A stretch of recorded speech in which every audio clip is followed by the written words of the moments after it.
Vending zone stall आवंटन मामले ने पकड़ा तूल। एसडीओ सह कार्यपालक पदाधिकारी एवं कार्यकारी अध्यक्ष आमने सामने।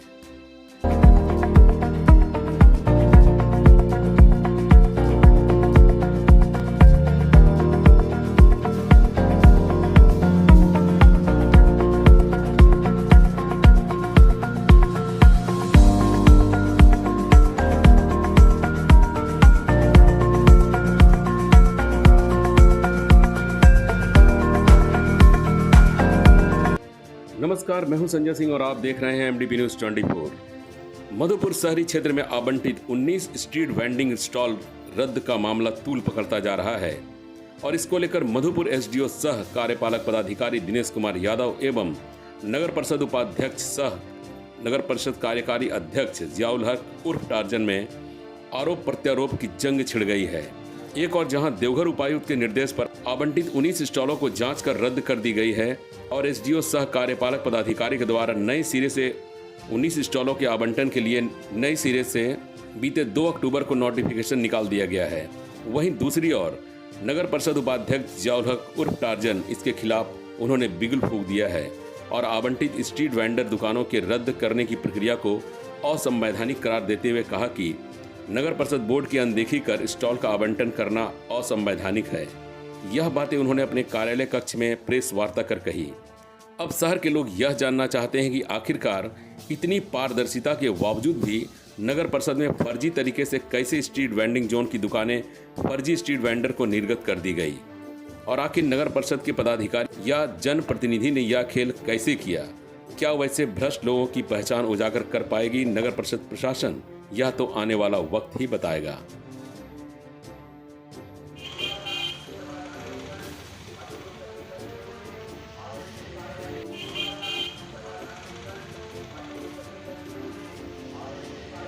ये जैसे कि ज्ञात होगा कि 30 तारीख को हमने टाउन वेंडिंग कमेटी की एक बैठक की थी और बैठक में ये सर्वसम्मति से निर्णय लिया गया था कि जो हमारी राजबाड़ी रोड और नया बस स्टैंड में 19 स्टॉल का जो आवंटन हुआ है उसको रद्द किया गया और उसके पश्चात ये निर्णय लिया गया कि इसको हम दोबारा आवंटित करें।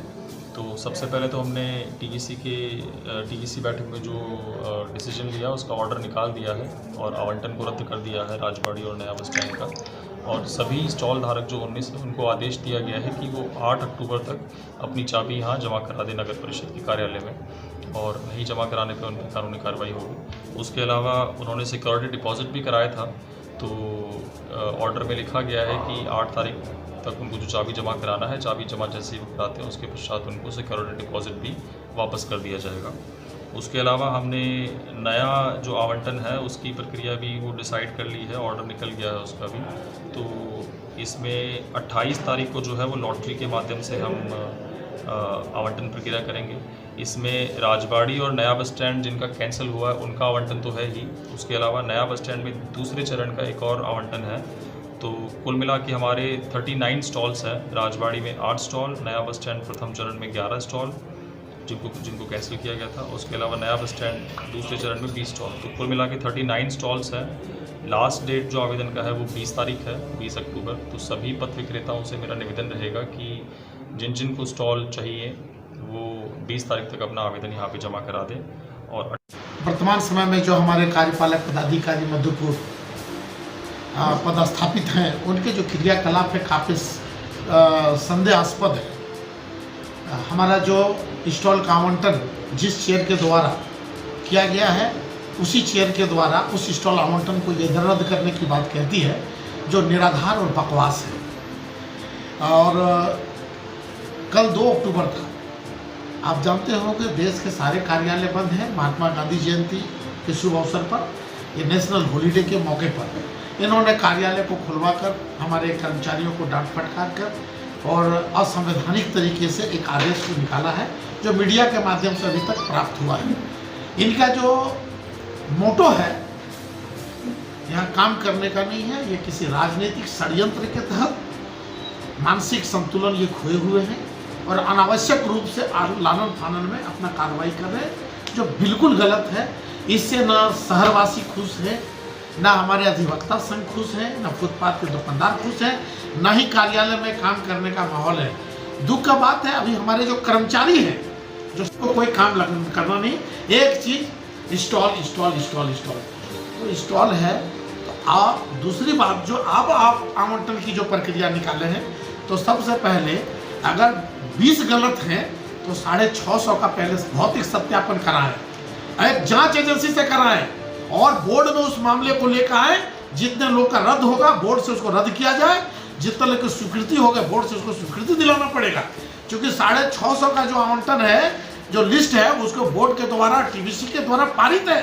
अगर आपके पास कोई नियम कानून नहीं है तो आप जो कर रहे हैं इसके लिए न्यायालय है, लोग न्यायालय जा रहे हैं और आपको इस एक एक चीज़ का जवाब न्यायालय में देना पड़ेगा।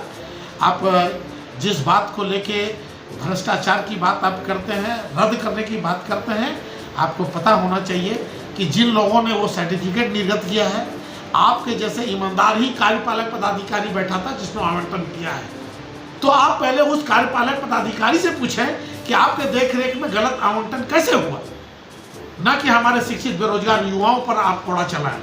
अगर आप में इतनी क्षमता है, आप ईमानदार हैं, तो सबसे पहले आप उन पदाधिकारियों पर कार्रवाई करें जिन्होंने गलत सर्टिफिकेट इशू किया है, और जो सर्टिफिकेट धारी लोग अभी हैं पहले उसका भौतिक सत्यापन करें, तब फिर आवंटन की प्रक्रिया को आगे बढ़ाएं।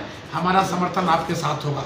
और अगर आप मनमाने ढंग से किए जा रहे हैं तो कहीं न कहीं नगर पालिका अधिनियम 2011 का आप उल्लंघन कर रहे हैं, एक संस्था के अध्यक्ष के दिशा निर्देश का अवहेलना कर रहे हैं, जो आपके विरुद्ध जो है क्या इसको बोलता है, अनडिसिप्लिन का मामला आपके साथ बनता है। ये बहुत ही दुखद होगा। अनुशासनहीनता का मामला आपके साथ बनता है, और इस तरह के काम न करें। पहले आप सत्यापन करें फिर आगे करें। और अभी वर्तमान समय में जिन लोगों पर आप पहले तो आपने पहला दिन कहा था कि 5 लोग योग्य हैं, तो भाई जब 5 लोग योग्य हैं तो फिर बाकी लोगों को रद्द करते। आप 5 को क्यों रद्द कर दिए? जो योग्य है वो भी रद्द, जो अयोग्य है वो भी रद्द। इसका मतलब है कहीं ना कहीं आप किसी के दिशा निर्देश पर चल रहे हैं। आप पदाधिकारी हैं, आपका लंबा सफ़र है, आप यहाँ उलझ के ना रह जाएं, क्योंकि हर एक मामला न्यायालय जाएगा और मैं इसका फेस करूँगा। मैं घबराने वाला नहीं हूँ, मैं जनता के प्रति जवाबदेह हूँ।